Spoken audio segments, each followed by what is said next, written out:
Halo, selamat datang di channel Ruang Taktik. Di video kali ini, kita akan bahas debut kiper timnas Indonesia, Martin Paes. Performa timnas Indonesia cukup gemilang saat melakoni laga pembuka kualifikasi Piala Dunia ronde ketiga.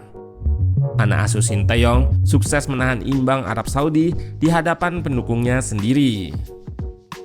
Penampilan pemain belakang yang solid jadi salah satu kunci dalam laga ini. Kedisiplinan barisan pertahanan yang dikomandoi Jay Izzez membuat tuan rumah hanya bisa mencetak 1 gol. Sementara pada pos penjaga gawang, Martin Paes membuat penonton takjub dengan aksinya. Ia berhasil membayar tuntas kesalahannya dengan save-save krusial, terutama saat menggagalkan penalti Salem Aldasari. Di akhir laga, penyelamatan heroiknya membuat Indonesia terhindar dari kekalahan dan berhasil membawa pulang 1 poin. Nah, penasaran dengan debut Martin Paes bersama Indonesia? Let's go, kita bahas sama-sama.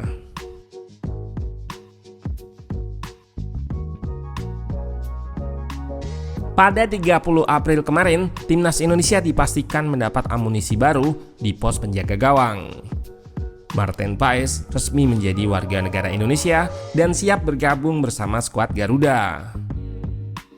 Saat ini, ia berseragam FC Dallas yang bermain di Liga Utama Amerika Serikat atau MLS.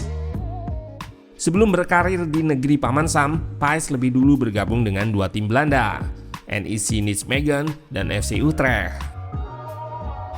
Ketika masih berstatus sebagai warga Belanda, Martin Paes pernah tergabung dalam skuad De Oranje yang berpartisipasi di Euro U19 pada tahun 2016 dan 2017. Sempat dikabarkan tidak bisa tampil karena namanya belum terdaftar. 2 hari menjelang pertandingan, manajer timnas mengatakan bahwa Martin Paes dipastikan bisa bermain melawan Arab Saudi. Kesempatan ini membuat Sinteyong langsung memasukkan namanya dalam starting line-up.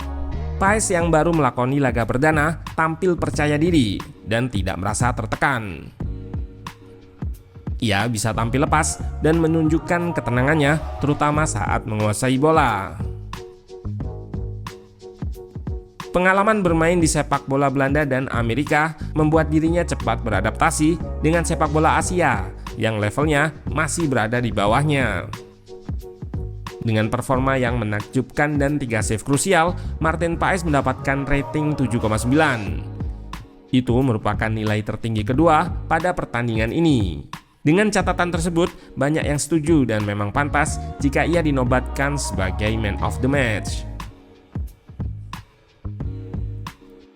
Paes langsung menunjukkan aksinya pada menit keempat. Kiper yang menggunakan nomor punggung 1 tersebut sangat tenang ketika mendapat pressing dari lawan. Bahkan ia berani melakukan gocekan di depan gawang. Composure atau ketenangannya memang tidak diragukan lagi.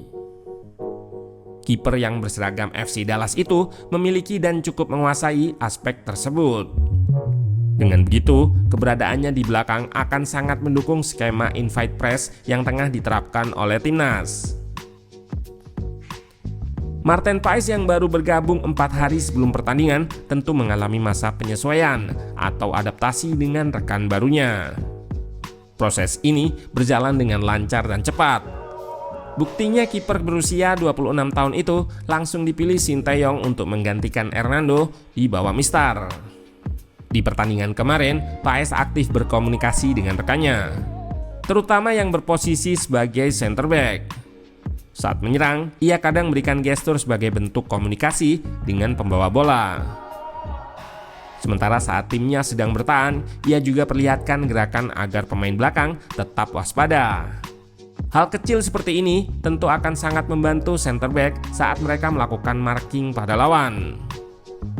Mungkin terkesan sepele, namun komunikasi yang aktif antara kiper dan pemain bertahan bisa menciptakan chemistry yang kuat. Hal ini karena kiper memiliki pandangannya lebih luas dari pemain lain, sehingga nantinya pertahanan akan terlihat semakin solid. Nggak hanya ketenangan, Martin Paes juga nampak memiliki tingkat percaya diri yang tinggi. Beberapa aksinya saat menahan bola tadi mencerminkan bahwa ia cukup percaya diri. Mentalitas tersebut bisa dilihat saat Paes melakukan passing. Kiper yang mempunyai darah Kediri itu berani menggunakan kedua kakinya saat mengumpan atau sedang menguasai bola. Kontrol dengan kaki kiri dan passing dengan kaki kanan ataupun sebaliknya. Ia berusaha mengaktifkan kedua kakinya dengan porsi yang seimbang. Pada laga kemarin, Martin Paes cukup sering melepaskan long ball atau umpan direct. Ia biasanya menargetkan pemain depan. Tendangannya relatif terarah dan tepat sasaran. Di satu momen, umpan lambungnya sempat menciptakan situasi yang berbahaya. Meski relatif terarah, namun passing jarak jauhnya biasanya gagal disambut atau tidak bisa dilanjutkan dengan serangan. Hal ini cukup wajar karena kesuksesan long ball itu tercipta berkat bagusnya pengumpan dan penerima dalam mengeksekusi. Apalagi yang dihadapi lini depan juga pemain yang berpostur tinggi. Dalam pertandingan kemarin, performa menakjubkan tidak hanya dilakukan oleh Martin Paes saja. Pemain Indonesia terutama barisan lini belakang memang menunjukkan penampilan yang luar biasa. Punggawa Garuda berhasil blok 7 tembakan dari 18 percobaan yang dilepaskan Arab Saudi. Lini belakang yang kokoh ini sangat membantu Paes, sehingga anak asuh Mancini hanya melepaskan 4 shot on target. Meski tidak terlalu banyak melakukan penyelamatan, namun ketika dibutuhkan, Paes bisa melakukan tugasnya dengan baik. Gas save-nya di laga ini bernilai besar. Di klip ini, low dive Paes sukses membendung tembakan jarak jauh Mohamed Kano. Setelah menepis, ia bergegas berdiri dan bersiap untuk melakukan save yang kedua. Puncaknya tentu saat Martin Paes menepis tendangan penalti Kapten Arab Saudi. Ia berhasil menebak dan menggagalkan sepakan Salem Audasari.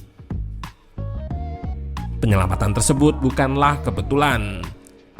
Feelingnya saat penalti memang cukup kuat. Di musim ini, kiper FC Dallas itu total sudah menggagalkan 4 penalti dari 11 kesempatan yang didapat. Aksinya di laga kemarin pun tidak berhenti di situ. Saat tambahan waktu, ia melakukan penyelamatan heroik. Dari situasi transisi positif, Arab Saudi sukses eliminasi pertahanan Indonesia. Saat situasi 1 versus 1, Paes sedikit naik untuk mempersempit ruang tembak.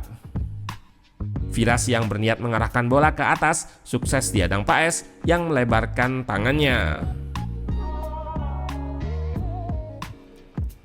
Passing jadi salah satu aspek yang menjadi catatan bagi Paes. Dalam beberapa momen, terkadang bobot passing atau akurasinya kurang sempurna. Hal ini perlu ditingkatkan lagi untuk menunjang dirinya sebagai ball playing goalkeeper. Dengan postur yang tinggi dan besar, tentu agility atau kelincahan jadi hal yang perlu diperhatikan juga, terutama saat ia ingin melakukan tipuan di dekat lawan. Pada momen blundernya kemarin, aspek tersebut jadi salah satu faktor penyebabnya. Kecepatan dan kelincahannya kalah saat beradu dengan Firas, sehingga Paes yang berniat membuang bola justru mengenai kaki lawan. Tetapi momen itu bukan sepenuhnya kesalahannya. Chemistry yang belum terjalin dengan Verdong juga jadi salah satu penyebabnya. Pada momen yang lain, Paes juga sempat miskomunikasi dengan Jay Izzes. Di pertandingan pertama mungkin masih wajar jika hal ini terjadi. Namun untuk kedepannya, chemistry antara dirinya dan pemain lain harus lebih solid lagi. Kehadiran Martin Paes tentu menjadi upgrade pada pos penjaga gawang, terlebih dalam hal postur. Dengan adanya dia, maka persaingan pada pos goalkeeper semakin kompetitif, sehingga kedalaman skuad timnas Indonesia semakin bagus.